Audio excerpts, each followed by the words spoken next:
And headlines on Newsnight is brought to you by Eden Heights. Welcome home. Coming up tonight, as Bost loses second CEO in just a little over 2 years, energy expert asks government to address causes of exits of managing directors of a company, arguing it will have dire consequences for business. Because there is no planning in terms of strategic reserves in the country. So we need to have a continuous management that has a focus on medium to long-term planning. And that is what is a problem when you keep moving people around, because nobody can now plan. But the company has a third managing director in the person of Edwin Provinsal. We have all you need to know about him. And managers of Chirano Gold Mines, Kinross Gold Corporation, slapped with a fine of almost $1 million for alleged bribery and improper payments to Ghanaian government and customs officials. Between 2012 and 2015, Kinross paid a Ghanaian government fees in connection with the issuance of visas and work permits for expatriate personnel. Also tonight, opposition NDC says it will launch investigations into allegations of vote buying during its primaries over the weekend, as some losing MPs laments the situation. We are going to investigate as to how it happened, even though we tried to avoid it. And then in future, if we have to punish people, we will do that. Meanwhile, the minority in Parliament has described as unfortunate the 9 sitting MPs losing their primaries. Initially, when somebody like Ile is no more there, the vacuum is being created and his absence will be felt. And in business, New Bank of Ghana report forecast some exciting times for the sector as key indicators actually show some strong growth for half year. And later in sports, 4 medals after 8 days of competition. We'll find out where the medals have come from for Team Ghana and what's ahead in the coming days. And later on flip side, we're settling an age-long debate over which country makes the best jollof between Ghana and Nigeria. Ghana jollof, yummy. Ghana jollof, Ghana jollof, yummy. I mean, it wasn't easy. I was like nervous all the time. I was like the whole of Ghana is like on my shoulders.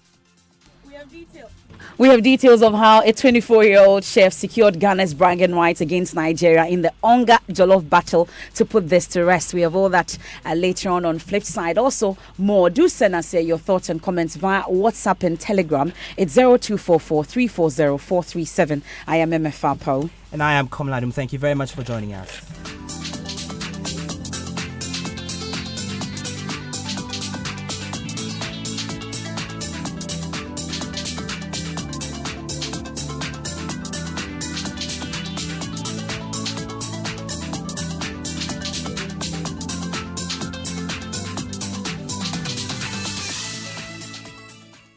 And Newsnight is brought to you by Puma Cash from Puma Energy, cash-free convenience. Let's start from this developing story. An energy expert, Kojo Poku, is asking government to quickly address the underlying causes of constant resignation of managing directors of a bulk oil storage transportation company, Bost. Mr. Poku observed that the third vacancy at Bost in less than 3 years is derailing the long-term plan of the company. Now, his comments comes on the back of the latest resignation of George Mensah Oakley last Friday. You know that Mr. Oakley was appointed by President Akufo-Addo in 2017 to act as MD for the state-owned entity, following the removal from office of his predecessor, Alfred Obing Boateng. Now, though reasons for Mr. Oakley's resignations are unknown, energy expert Kojo Poku is linking his removal to Mr. Oakley's inability to implement the recommendations by the Senyo Hosi Committee, which was tasked to investigate the controversial Moving Pina Zup oil contaminator fuel saga. If you have a scenario as we have in the country right now, where you have various groups of people, you have party people, you have presidential staffers, you have people from the presidency, you have people who have been working at Bost for years, people whose livelihood is with Bost, and they have plenty of these trucks and to haul who are the registered transporters, and they probably don't have any political affiliation, but that's the work they do. Then you come into the middle of this, and then you have the workers. So in one side, the staff of Bost is a problem. Then you have the other side, the politicians, who also see the Bost as a place where they want to basically take their daily bread every day. So you have various people coming in there, and you have to manage all these. Then the individual himself, what he gets up to, okay, whether that compromises him or doesn't compromise him. So that is the problem. It is various facets of problems, which now culminates to one person either being sacrificed as a pawn as and when some of these things come. So in Mr. Oakley's situation, I have been asking everybody I know, and nobody seems to be able to tell you what made him resign, and that's quite interesting. I would have thought that the Oakley, would give us an explanation why he is resigning. From what I'm hearing, he was asked to resign or be sacked by next week, which is this week. So he resigned last week. How is the resignation? How is it affecting the operations? It's affecting the long-term planning. Operations, or is it, like I said, BOSS is a strategic institution which is supposed to plan for the country, both medium-term and long-term. And that's the strategic role that BOSS is to play by we have strategic reserves, have to make sure that we have the right infrastructure across the country and all that. It disturbs that, because what it is that the day-to-day operation, the short-term plan of BOSS, which is to move product from point A to point B. That one happens with or without management, because that one is just moving product around the country. But the long-term planning, making sure that BOSS serves the government well, serves the country, the citizenry, like you and I, that suffers, because then you are not having somebody at the helm of affairs who is allowed to plan properly for an institution like BOSS, which is very strategic for the survival of the country. If something happens at the port and we are not able to basically offload or discharge fuel from any of the vessels coming in, that is when Ghana, we would now know the importance of BOSS, because there is no planning in terms of strategic reserves in the country. So we need to have a continuous management that has a focus on medium to long-term planning, and that is what is a problem when we keep moving people around, because nobody can now plan.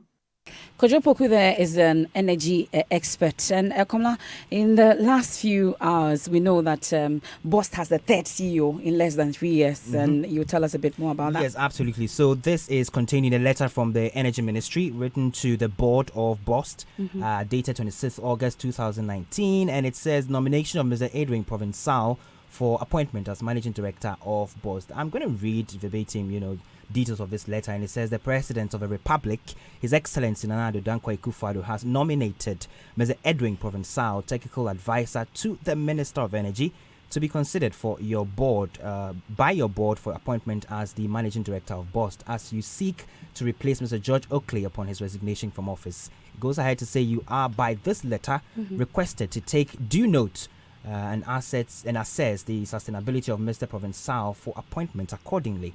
Please find under this cover his curriculum vitae, except of which you read a short while ago on Top Story for your perusal. And sincerely signed by Honorable Joseph Kujo, Deputy Minister, Finance and Infrastructure for the Minister of Energy.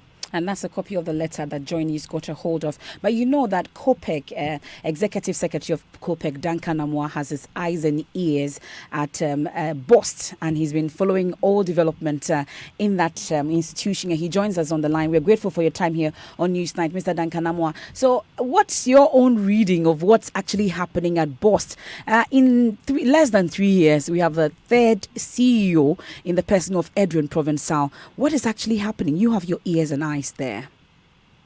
Let me say good evening to you, to your listeners. One expects a strategic asset as BOSS to be managed in a certain way. Unfortunately, we are not getting that kind of management. And so I liken BOSS to digging a very big pit and asking someone to suspend on it. The systems at BOSS clearly are not working. It is either one political interference or the other. It is either the very people who are expected to do better tend to do their own things, which is eventually collapsing this strategic national asset. And so it is not surprising that we are seeing a third CEO within 3 years. But again, should this trend be allowed to continue? You and I continue to fund BOSS to the tune of over 100 million Ghana cedis annually through the small margins that we pay on our fuel consumption across the country. So an entity such as BOSS that we fund, which also has sunk costs already taken care of by the state, which charges or takes throughput charges from other BDCs or private people who dump in fuel. One would have expected that, like my brother Kojo Poku said, we would be keeping some minimal strategic stocks of at least 8 weeks. But as we speak, that is not the case. As we speak, both can at best, be said to be debt-ridden, such that they are unable to go to the oil market and probably get oil even for trading. And so it is becoming another failed state-owned, institution, simply because we are not putting in the right management systems or mechanisms. And again, the political interference and machoism is also becoming one too many. From what we gather, as far as the exit of Mr. George Oakley is concerned, is a mixture of almost everything, from allocation of fuel, haulage, to political actors also wanting a say in what has to be done and what hasn't been done, to his own bad, management records and all of them. You are left wondering, should we also continue on this trajectory of just asking people to resign and go, especially when, from what we have gathered, there could have been some infractions or some financial malfeasance or some fuel diversions or some fuel allocations to cronies or to companies known to be aligned to the former MD. Should we just ask people to resign, go home and chop whatever booty one probably made, and the company continues to suffer? Or we should be able to get to the bottom of these matters. So for you, the entity becomes stronger. So, Mr. Dankanamwa, for you, you've mentioned that systems not working. You've talked about a mixture of issues that led to the resignation of Mr. Oakley, for instance. So you're saying that beyond the resignation, there should be an investigation into his tenure. Is that what you're saying? In fact, MFA, we are calling immediately on authorities to ensure that whatever systemic failures, whatever managerial failures that existed on the part of the former MD, be investigated immediately if investigations have not already been conducted.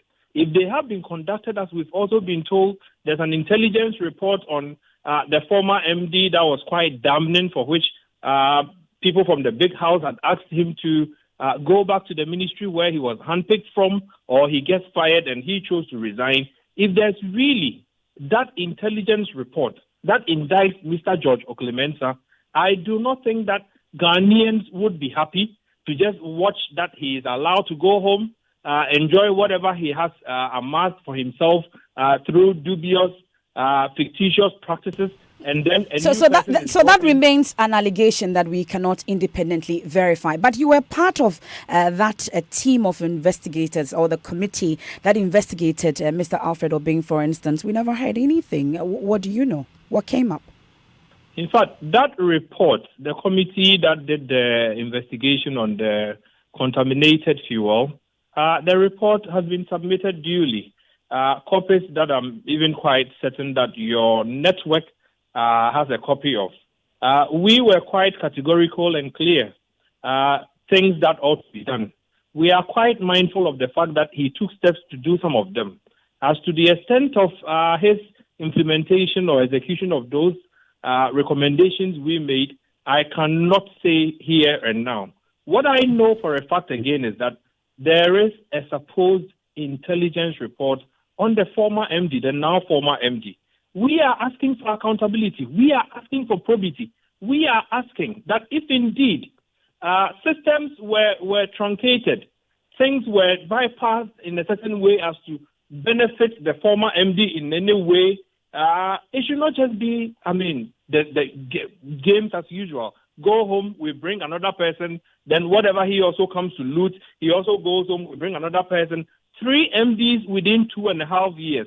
That is quite a worrying trend, and we are saying whatever that has necessitated is being ousted, Ghanaians would need to be informed accordingly. Okay. If there is a case of malfeasance, some prosecution should be carried out immediately so that we do not continue to injure bosts for people's personal advantage or benefit, and then just keep changing managing directors as though we are selling mangoes. But you talk about systems not working at BOST, and it raises concerns about how the supervision or the supervisory role of the energy ministry is going, because they are supposed to be supervising BOST. How is it that they allow such a system or the issue that pertains now at BOST to fester? But MFA, one of the worrying issues is that this is the third MD we are appointing within a short space of time. The boards that have immediate supervisory role, when these systems fail or these managers do fail in a way, you do get a sense that the board sits somewhere and acts as though it is not complicit in whatever management or systemic failures there exist. Again, you talk of the ministry. We know for a fact that there was even some bad blood between the ousted MD and the ministry. Who stepped in at what point?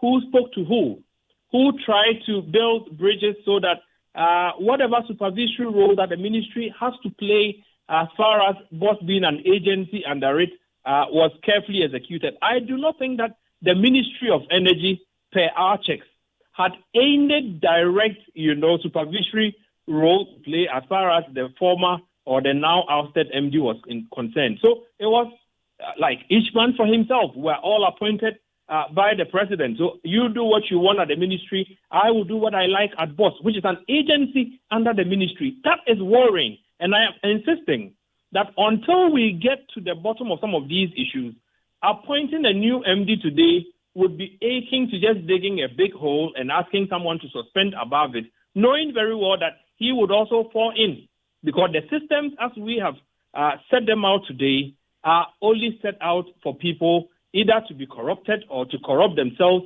to fail or to do things to their personal benefit or to do things without, standard operating procedures being followed. People just go because they've been appointed. Systems are failing at BOST, and I think that it is becoming one too many. Okay. We are grateful for your time, Mr. Duncan Amwa, indeed grateful. He's the Executive Secretary of the Chamber of Petroleum Consumers, Ghana. MFA, we can do some politics now. We know over the weekend it was a long Saturday, actually, when the NDC went to the polls. We had some of the certain MPs, falling out. Exactly. And we had people who had ambitions to go into parliament also failing along the line. We know about the former gender minister, Madam Oyelitha. But the opposition NDC now is saying it will launch investigations into some allegations of vote buying during its primaries over the weekend. Some candidates, including Kumbungu MP Ras Mubarak, say they lost because their competitors paid out a lot of money than they did. Deputy General Secretary of the party, Barbara Sama, says the party will look into these concerns. As a political party, and I agree with her when she says that it's a problem we should all try to find a solution to. And that is why we have taken so many measures to make sure that we eliminate it. So we had the elections on Saturday. We woke up this morning to Victoria and Ras Mubarak's allegation. We are not going to sweep it under the carpet. Like I said, we are going to investigate as to how it happened, even though we tried to avoid it. And then in future, if we have to punish people, we will do that. And then in future, we will also be able to take decisions to ensure that it doesn't happen Some again. of these allegations came right after Ras Mubarak, for example, spoke to us right after the election. But so something must have been done. We haven't met as a party. All the national executives went to different regions to go and supervise the elections. We have now come back to Accra. Tomorrow we are going to have a FEC meeting, take these issues on board, and any other issue, not only this one, some little issues that came up from the regions, the reports that we have. And I'll give you one of them. Central region, we heard that some people were sharing clothes and on the day of the election. Has that come to your attention? No, I have not heard about that one at all. So the people the national executives who went to the various regions will come up with their reports. We will look at it and see how we'll be able to prevent. My only issue had to do with the fact that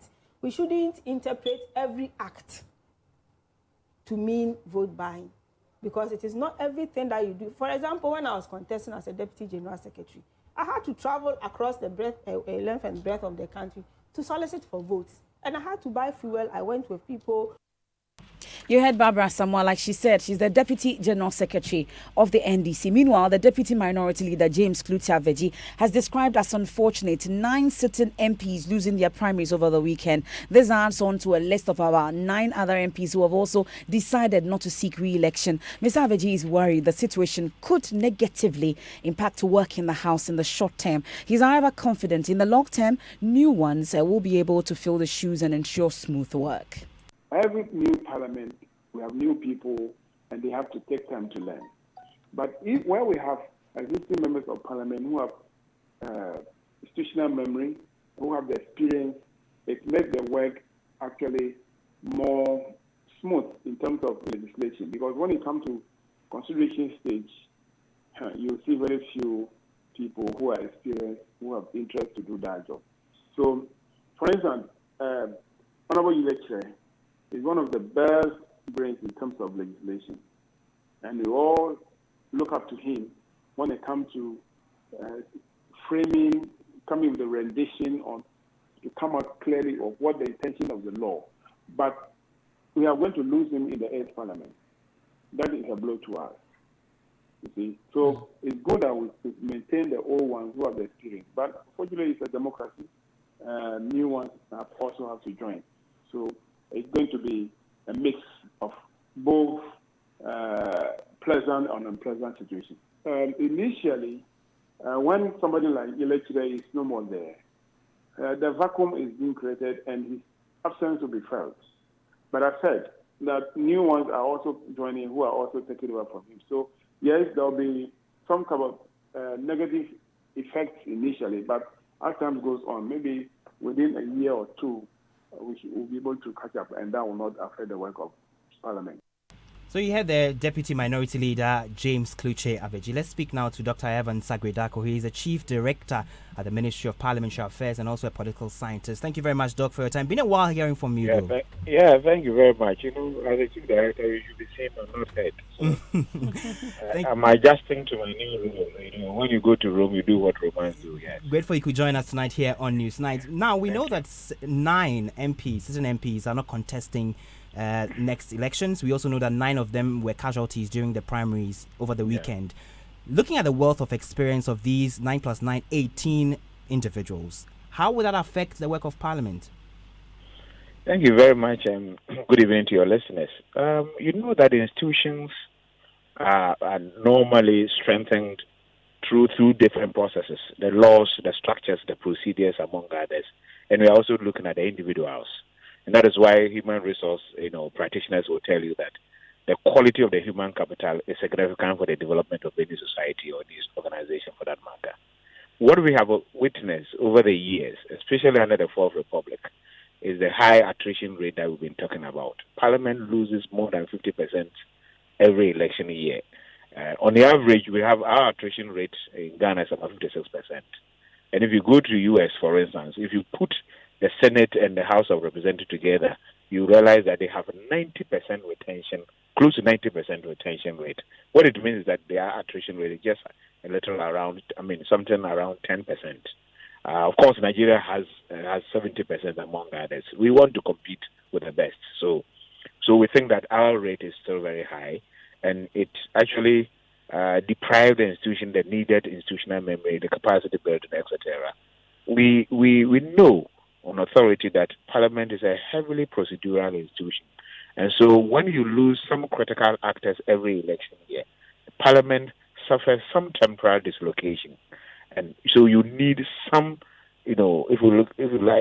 sandwich program or some emergency relief packages, if you like, to build their capacity so they can appreciate how the institution functions. But in a democracy, the concept of representation is very important, and therefore you would not want to undermine the people's ability to decide who they think should represent them. But the other bit is that democracy throughout the world is a guided process. That is why we say that you ought to be 18 years and above to vote, and you need to be of sound mind, because the argument is that lunatics perhaps can make dangerous use of the vote. We argue that you ought to be 21 years before you can be an MP. In our constitution, you have to be 40 before you can be a president of the republic. These are all institutional arrangements and there are a lot of other, qualifications that you need to satisfy before you can be in there. The institution may suffer some temporary dislocation, and they needed institutional memory among others.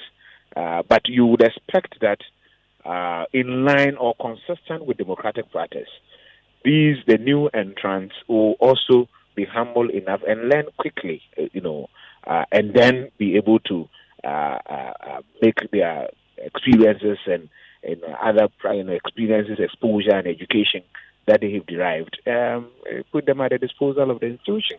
That's what we'll be looking at. But generally, under the Fourth Republic, I, even as an observer now very close to how Parliament functions, I think that the attrition rate doesn't portend. It's not healthy for the nurturing of a very critical institution that will perform all the critical functions, i.e. representation, deliberative. We are also looking at legislative.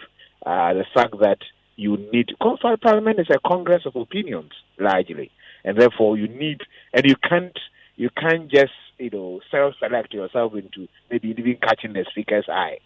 There are instances where the parties themselves indicate that on a critical issue of governance, call Mr. So and so or Mrs. So and so, or on a critical issue of, let's say, the economy, call so and so or call so and so. So you need to have a certain capacity to be able to even be relevant to even the government, the party that you represent, and then by extension, the people you represent and the whole nation. And Doc, you speak about the attrition rate, which is not healthy. You also speak about dislocation of parliamentary processes, for example. How would you, prescribe that these dislocations are fixed? A number of things. As I said, let's make this point that we would not want to take the rights away from the people. The people ultimately have the right. And that is why in a democracy, we say the will of the people literally constitute the basis of authority of those who govern. So you don't want to take that right at all. But as I said, there also ought to be some institutional, mechanisms, some, if you like, some safety nets that will help us build some fence around some critical actors going forward. It doesn't mean that if they are not perfect, they should be there. Not at all. You are interested in parties themselves reorienting, reorganizing, perhaps their own internal arrangement to ensure that people who really defend their interests within the institution and make their parties much more attractive to the electorate going forward are protected somehow. You want to be interested in how we put in place mechanisms to ensure a level playing field, for instance. The excessive monetization is something that our ministry, for instance, has recognized, and Parliament itself has recognized that it's undermining their ability to even be able to do or prosecute their core mandate. You recognize that a lot more education will have to be undertaken, and that is where we would need to build the capacity and resource institutions like the NCCE. And of course, we, as an institution, ministry, will also partner with them to increase awareness and ensure that our citizenry appreciate what critical roles that the MPs have to play. All right. The difficulty we've had is that they have had to strike a synergy between being legislators largely and also undertaking constituency surgeries. And you realize that those who are unable to strike that delicate balance have always found it wanting. They found themselves wanting because the people then will see that you are not really representing their interests effectively, and therefore you ought to be voted into the sunset. That is a worrying development. Grateful. Dr. Evans Agredako is the Chief Director at the Ministry of Parliamentary Affairs speaking to us. I'm sure we'll have more on this subsequently, but MFA. Really led to the loss of these MPs. You've talked about 9 of them, and then 9 also that failed to contest. Should they have seen it coming? Let's get some analysis on this. Joseph Opoku-Gakpo is here. Some lecturers at the Political Science Department at the University of Ghana did a study that gave a sense of how some of the constituents are feeling about their MPs, and that came before this primaries. And we'll be speaking to Dr. Isaac Owusu, who's joined us on the line. But quickly, Joseph will take us through what the findings were. What did it say about those who lost, especially? So there was a specific questions. Do you want your MPs to contest, or do the constituents want their MPs to come back into the race? In Wild West, where Joseph Iletre is MP, only 28.8% of the respondents said yes, they wanted him back. In Afram Plains, where Eric Osewusu is MP, only 11% of the respondents said they wanted him back. In Jirapa, where Francis Dukura is MP, only 29.7% said they wanted him back. In Chiana Paga, Amengo Itergo, only 28% said they wanted him back. Matthias Into, who is the MP for Arwen, only 12% said they wanted him back. In Amasaman, Emmanuel Neokailai, only 34% said they wanted him back. And in Buem, the interesting bit is that up to 50%, that's half of the respondents said they wanted him back. And then Ras Mubarak, the Kumungu MP, funny enough, 55% of the respondents said they wanted him back. Probably confirming the point he's making all along that in the constituency itself, people want him. It's probably the party people who want him out. But there was the ranking of the MPs and there was the scoring of them. For example, Matthias Into, there was a situation where he was ranked 268 out of the 275 MPs. The MP for Masaman was ranked 70 out of 275 MPs, virtually doing quite well. Ras Mubarak was ranked 182 out of the 275 MPs. The Chiana Paga MP was ranked 228 out of 275. The Buem MP was ranked 96, well, almost doing well, part of the first 100. The Drapa MP was ranked 172. And there was the situation where the Akan MP, who also lost, he was ranked 156 out of the 275. So, Dr. Isaac Owusu, we are grateful for your time here on Newsnight. So, it looks like for Ras Mubarak, or apart from Ras Mubarak, it looks like his constituents wanted him back 55%, according to your research. Were you surprised that he lost? But it's also important to put in perspective that of these people that said that they wanted the MP to contest again or to contest in 2020 elections, we asked a specific question that if these elections were held today, will you vote for your member of parliament as of May that we conducted the study? And it's interesting to know that some place like Awin, only 13.1% said that they will vote for the MP. If you go to our some place, only 18.48 said that they want to vote for him if he decides to contest again. Of the 11% who still wanted him to contest. If you go to Amasama, for instance, we have only 40.5% said that they will vote for him if he to contest again 2020. If you go to Akan, that's the only one that is out of the way for us. 54% wanted him to contest, and 51.6% said that they will vote for him. It meant that he would have won if he contested again, assuming holding all factors constant. So we are not too surprised. The implication is that this is very good news for NDC because these members of parliament have lost their seats. Apart from probably Buem and Akan, whereby it's a very strong hold of the NDC, the others could have gone to NPP or independent or whatever party that will emerge as strong parties. So it means these NDC members have lost their seats. The NDCs have the opportunity of retaining these seats. I'm very happy about what my colleague Evans was saying about the attrition rate. But the truth is that if you are voting in the constituency, the constituents are not interested in the attrition rate. What they are interested is that are you able to serve their interests as a member of parliament? So it's important. Maybe parliament may have to look at it again. If they want to retain their members of the house, then the parliament have to convince their members to do more work at the constituency and also in parliament as well, so that balancing can be strong enough to ensure that we are able to keep our members of parliament. Until then, the constituents will always demand that the MPs serve their interests in the constituency. We are indeed grateful. That's Dr. Isaac Owusu, political science lecturer at the University of Ghana. And you all remember that research. And apart from Ras Mubarak, who that question is 55%, like Gakpo said, and his constituents answered that they wanted him to contest. But unfortunately, he lost and he's been alleging vote buying. You heard the party saying that they will be investigating it as well. But still to come here on Newsnight. Settling an age-long debate over which country makes the best jollof between Ghana and Nigeria. Ghana jollof, yummy. Ghana jollof, Ghana jollof, yummy. I mean, it wasn't easy. I was like nervous all the time. I was like the whole of Ghana is like on my shoulders. We have details of how a 24-year-old chef secured Ghana's bragging rights against Nigeria in the Onga Jollof battle to put this debate to rest. This is still News Night. Your comments and thoughts welcome 0244 340 437. We'll read some of them with you, but that will be after business. George? Yeah, which one is it? Ghana Jollof? Obviously, it has to be a Ghana Jollof. I mean, have you tasted Nigerian rice before? It's the broken rice, but I'm told it's very nice. Very big ones, so like beans, edua, fancy edua. I mean, seriously. I mean, it has to be the Ghana Jollof. What's in business, though, Well, George? coming up in business, new Bank of Ghana report forecasts some exciting times for the sector as key indicators witness strong growth for half year. And government to formalize consultative engagement with the independent power and gas producers going forward. The business news on Newsnight is brought to you by MTN Business. Welcome to the new world of business. Kingdom Books and Stationery, your number one-stop shop for all your office essentials. And First National Bank. We are the bank that understands your business. First National Bank. How can we help you? Promo way there, I had the.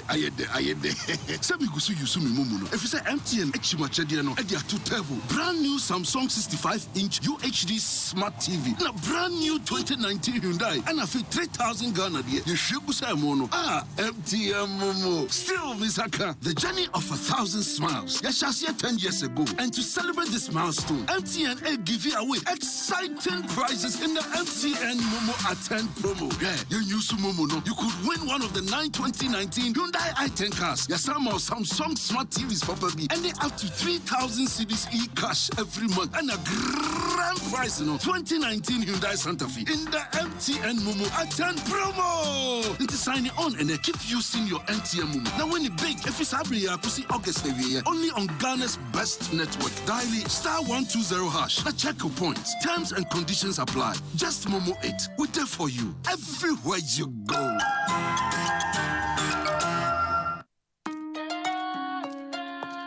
Hooray! The Kingdom Books and Stationery Limited's Back to School promotion is here with us again. From the 1st of August to the 30th of September, Kingdom Books and Stationery Limited is giving a generous 10% discount on all school items like textbooks, pens, pencils, erasers, exercise books, and much more across all our branches in Accra, Tema, Kumasi, Takoradi, and Cape Coast. Parents, teachers, and students, please hurry while stocks last. For more information, call us on 0302 764 101 or 0302 764 209 or email info@kingdomgh.com. You can also visit our website www.kingdomgh.com. Kingdom Books, where quality and affordability are both assured. Terms and conditions apply. Imagine living in a world of comfort and luxury. In a well-planned and gated community with access to an ultra-modern sports complex which has Olympic-sized swimming pools, football, basketball, athletics, and gym facilities. I'm talking about Eden Heights, the new destination for luxury in Ghana. Eden Heights is developed with the highest grade of finishing in our penthouses and our 1 to 4 bedroom apartments and is located close to the beach resorts along the Atlantic Ocean, about 30 minutes drive from the airport and 5 minutes walk from the West Hills Mall. Eden Heights is the ideal location for luxury. Visit us at edenheights.com.gh or email to sales@edenheights.com.gh or call us on 050-153-1444 or 050-153-1445 for more information. Eden Heights, welcome home.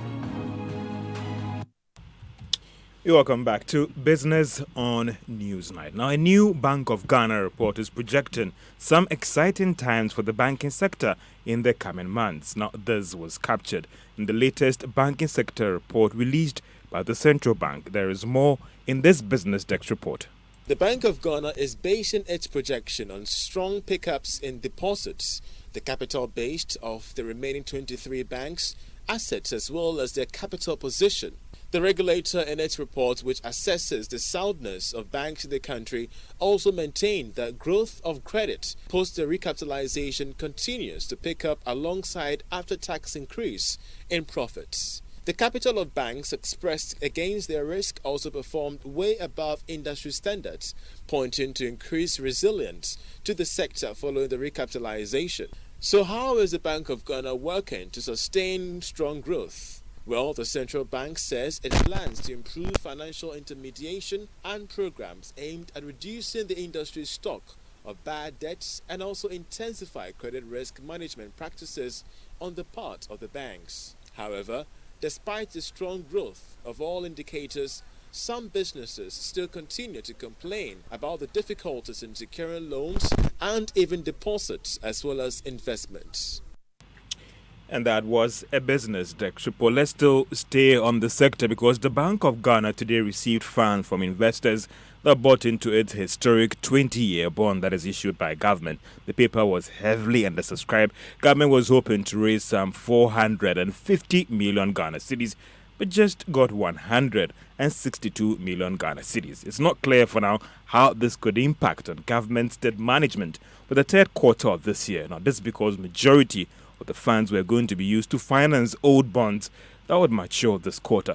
But why is the country been struggling nowadays to actually get the required amount with respect to its long-dated bonds? Now, that's the question we posed to investment analyst Mike Kobler. After this drilling campaign is when we will be able to tell you that from this asset, we're going to produce this number of barrels a day. After this drilling campaign is when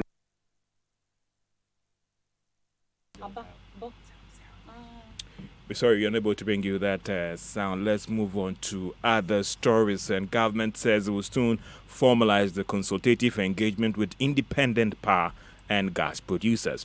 The Finance Ministry in a statement has announced that they will kickstart an initial 3-month consultation process which will include each power and gas producers. The consultation, the ministry believes, will provide a formal forum for stakeholders to contribute to government's energy strategy. The ministry argues that this engagement will go a long way to deal with challenges in the sector that should deal with the take or pay issues as well as excess supply with respect to the challenges posing to risk of the economy. Let's now move to the oil and gas and still stay in that sector because indigenous oil firm Springfield has begun a series of activities that could lead to commercial production from next year. This was after it began initial agreement with drilling contractor at the center Unicom to start drilling works on its wells from next month. Chief Executive of Springfield, Kevin Autry, has been speaking to Joy Business about the impact of this move on the entire oil and gas industry. After this drilling campaign is when we will be able to tell you that from this asset, we're going to produce this number of barrels a day, and it's going to take us this amount of time to be in production. So we need this drilling campaign to be able to be well informed of exactly our production profiles. So we are, this phase, I would say, is one step away from being in production. So we are just one step away. We just drilled this, we will ascertain, how things would, how the resource will come out. First of all, we have to make sure that there's commercial quantities and how it will come out, how it will flow to the sea level and, to be processed and beyond. So, we're just one step away from commercial production.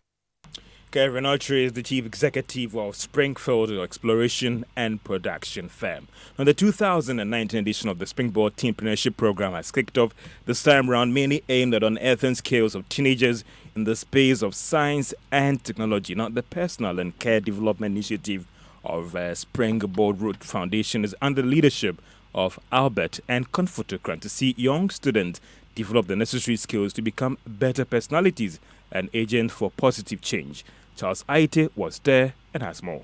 This is the second time the Teenpreneurship Program has taken place, and already these participants are confident of improving upon their tech skills. I would have built a hospital here with you enter and good morning, patient. What should you? He gives you actually tablets to write your stuff down, attends to you every 25 minutes or stuff like that, and it would be impressive for everyone. So that's going to be through the power of artificial intelligence. That's great. So the next 20 years or so, you walk into the hospital of Fiancra and everything is going to be automated. You're going to be having artificial intelligence attend to you. That's quite interesting. But what about you, Ikuya? The next 20 years, where do you see yourself? Probably I'll be in America and... You won't be in Ghana? Probably I'll be in America signing or a contract saying that, or probably I'd be someone as one of the first animated series in Ghana. I caught up with the facilitator, Matthew Pepra Boateng, who detailed the strategy behind this program. The idea is that the deeper we dive into technology, the more we get to know that there's more we need to know. So last year we scratched the surface, but we are diving deeper this time with the 4 same areas that we did last year. Teampreneurship 2019 will train participants to explore opportunities in technology and added focus on entrepreneurship, finance and talent development. And that was Charles Aite's report. To the stock market, if you hold Universe shares, it was down by 20 pesos, then it's now worth actually 16 Ghana cedis, 80 pesos. GCB was however up by 43 pesos to close at 4 Ghana cedis, 95 pesos. And that's all for Business on Newsnight. An interesting discussions on these gold mines. Anytime there's a report every year, you still find discrepancies in what they say they've paid to government and what government has actually realized. Demifa. And we have latest from the American Securities Exchange Commission. I'm sure you want to stay to hear more on that. And the Canadian gold mining company, Kinross Gold Corporation, has been slapped with a civil penalty of $950,000 for alleged bribery and improper payments to Ghanaian government and customs officials. Now, the U.S. Securities and Exchange Commission, in its findings last year, indicted the management of Chirano Gold Mines for failing to ensure its payments in Africa were not being used to bribe government officials. Now, the SEC said the company did little to verify payments to politically connected consultants and vendors in Ghana and Mauritania. Kamala, you have a copy of the report. Let's look at the key findings of the U.S. Securities Exchange Commission. First, what did the report say about the custom officials? MFA Kinross paid a fixed amount of to a Ghanaian government custom official for his expenses in traveling to the mine weekly in order to sign papers necessary for the transfer of a gold title and attendant shipping risks from Kinross to the buyer. Now, while the agreement did not provide for it, during the 2012 through to 2014, personnel at Chirano regularly paid the customs official for weeks in which he did not travel to the mine and bore no travel expenses. Interesting. But the SEC also flagged an EPA permit the company was granted. What more do we know? Well, in 2012, the EPA delayed granting Kinross a mining production permit for a planned mine expansion due to unresolved questions about an environmental impact study that Kinross had previously submitted with the assistance of a third-party consultant. Now, the consultant organized a public hearing for the community to discuss the planned expansion's impact on infrastructure and employment opportunities in that area. Now, during the delay of several months, Kinross received a $12,000 invoice from the third-party consultant with no documentation for services the consultant purportedly provided to Kinross 1 year earlier. The consultant represented that the amount was based on an oral contract between the consultant and the company. Now, Kinross personnel used petty cash to pay the third-party consultant the $12,000 without obtaining any documentation to evidence the services that were actually provided. So Kinross's books and records did not fairly and accurately reflect in reasonable detail the nature or intended recipients of these payments. Now, about a month after the payment, the Ghana Environmental Protection Agency, MFR, approved the mining production permit. Wow. So what role did government officials play in the affairs of Kinross activities in Ghana? We're told that from 2012 through to 2015, Kinross paid the Ghanaian government fees in connection with the issuance of visas and work permits for expatriate personnel. Now, during the same period, Kinross paid a consultant, a former government employee, to expedite the process with no evidence of actual services being provided and with no reasonably detailed description in the books and records. The consultant was paid approximately $1,000 per visa or permit from petty cash. And as a result, the processing time for visas and work permits decreased from 10 weeks to only 3 weeks. Wow. So when did these infractions actually take place? Well, we understand that according to the Securities and Exchange Commission, these improper payments were made between 2010 and 2014 specifically, and they came to light when they audited the books of the Canadian gold mining company. Now, the U.S. Foreign Corrupt Practices Act compels companies to maintain bookkeeping practices aimed at preventing some of these infractions. So in all this, what's been the response of Kinross to these allegations? Well, Louis Diaz, the Kinross spokesman, said in an email to Reuters that the SEC had made no findings that bribes had been paid, but rather targeted shortcomings in quote timelines and maintenance of their internal controls in West Africa, which have strengthened and improved. Now, according to them, as part of a civil settlement, Kinross did not admit, neither did they deny any wrongdoing, but pledged to improve their accounting and compliance practices. And this was contained in the Kinross statements, in fact, in an email to Reuters. And most of these payments were paid through petty cash. Interesting. But let's speak to Samuel Bequin of the Ghana Oil and Gas for Inclusive Growth. We are grateful for your time here on Newsnight. Interesting revelations there, bribery allegations, customs officials, EPA and government overall. And of course, they've been fined $950,000 US. Were you surprised at this?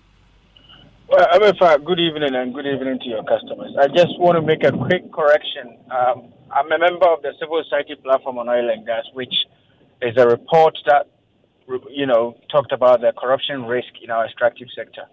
Well, to your main question, it's, as I always say, it's about our country. We have the resources and the companies come in to actually produce, extract the resource. We have to strengthen our sort of monitoring in terms of our revenue, that we actually audit their cost. Of course, there is huge risk, and the reason why the SEC had linked these payment to the services provided actually is that they thought, if you read the report, they actually thought that these payments may have had something to do with either a former government employee, which is sort of bypassing a due process to actually put Kinross processes first. That would amount to some form of corruption if that was the case. But I think we have to tighten our own sort of systems at the GRA to be able to monitor. How come GRA did an audit but never found this? But then Kinross SEC actually did the audit and found this. The interesting part that I'm very shocked about was the fact that Kinross actually paid a mine officer. According to our laws, there is supposed to be a mine officer who is supposed to ensure that production of gold in each mine is actually corroborate or are equal to the figures provided by the mine, and he feeds that to the GRA. So if a mine officer actually was paid without traveling to the mine, of course, there is some risk there. What did Kinross want to do? Did they want him to confirm that these production were done even in his absence, or what? I think that is where we have to tighten our monitoring systems. We recently heard about Ghana Manganese, and this is another audit report that was released last year about Kinross or Chiranu Gold Mines. I think we have to tighten our system because there is a lot of monies that are being siphoned, according to the Africa Progress Panel report, through the extractive sector without we even seeing them, which is illicit financial flow. And so these monies are getting out of our countries or our region, Africa, especially the African region, without us being seeing it because we don't have very, very robust monitoring system. And I think I'm not surprised this is happening. We're grateful for your time. That's Samuel Bequin there. Interesting report. Of course, we'll hear more of this in our subsequent bulletins. Yeah, time now. Hi, what's funny? You don't sleep.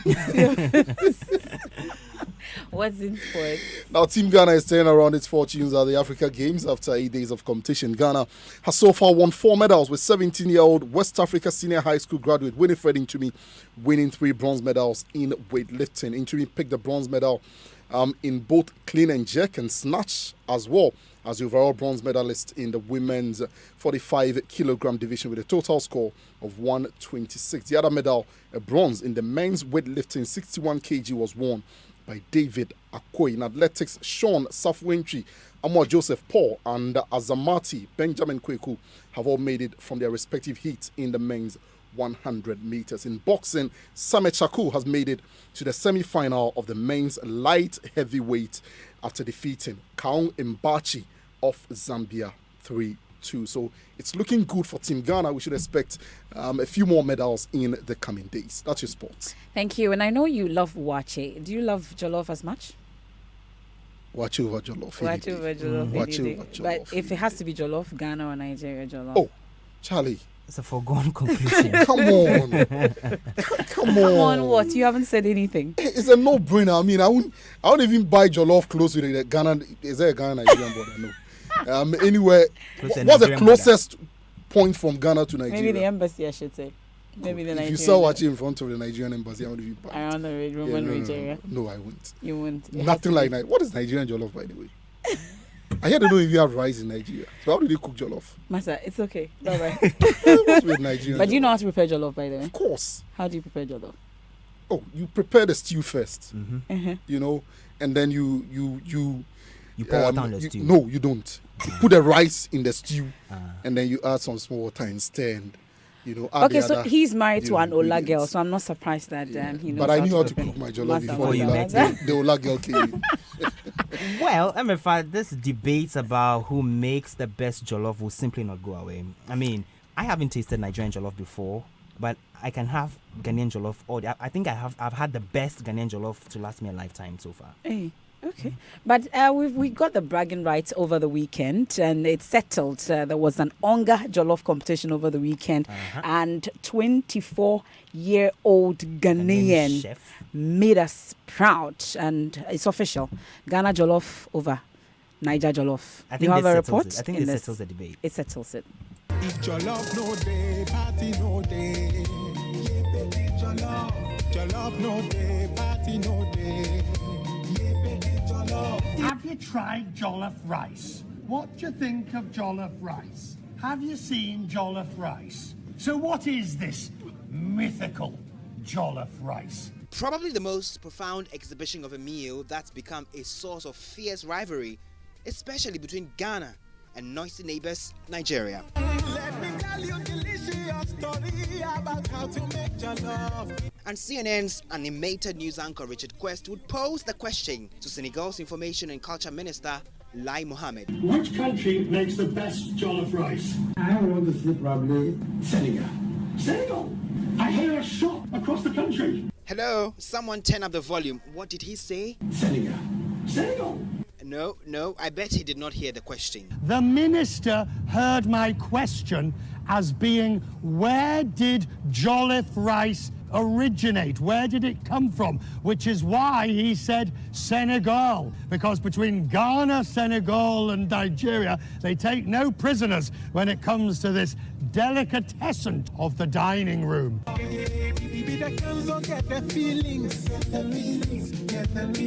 Well, the age-long debate as to who makes the best jollof would continue maybe a while longer. But wait, what is jollof rice? It's rice put in tomato sauce with spice and curry, thyme. It's really lovely. And then you have that wooden, lovely burnt taste coming through. That requires anybody who wants to eat jollof rice, you come to Nigeria, you get the authentic, real koi. There's serious expertise. Eat jollof no day, party no day. I've had enough of the best jollof, of course, from Ghana to last me probably, let's just say a lifetime. But hang on, there's been quite a number of attempts to settle this war. OKAfrica.com tried it. Jollof is the beginning, the continuation, and the end. The alpha and the omega. That is jollof. But this jollof is sweet. Today, Nigerian jollof lost. Ghanaian jollof won. And as a Nigerian, I would say with correct. We need to respect ourselves. This is not right. Yes! But hang on, the naysayers will disagree. Look away, my Nigerian friends. This probably is your last. At the end of a maiden edition of a Niger-Ghana jollof battle, the result was resounding. Whether rice in tomato sauce with vegetables and spices, or a careful culinary masterclass of diced beef or lamb chops, swimming in a pot pack of a rice-based meal, the judges were unanimous. 95% score for you-know-who, 24-year-old budding chef Sika Motu. Nigeria's Abbas Adebukola alias Chef Ture managed just a score above average of 75%. Well, she brought varieties of flavor onto a plate. She didn't just concentrate on her jollof, but she complemented it with a couple of flavors, and then she blew us with a couple of new trends of techniques. Nigeria's defeated chef could master only a few words. At least I'm not going home empty-handed, and this is actually another thing to add into my CV. After carrying the expectations of a nation of more than 29 million people on her shoulders, the 24-year-old chef Sika Motu could heave a heavy sigh. It wasn't easy. I was like nervous all the time. I was like, hey, like the whole of Ghana is like on my shoulders. You know, it was very scary and exciting at the same time. Ghana jollof, yummy. Nigerian jollof, yeah, it is funny. Ghana jollof.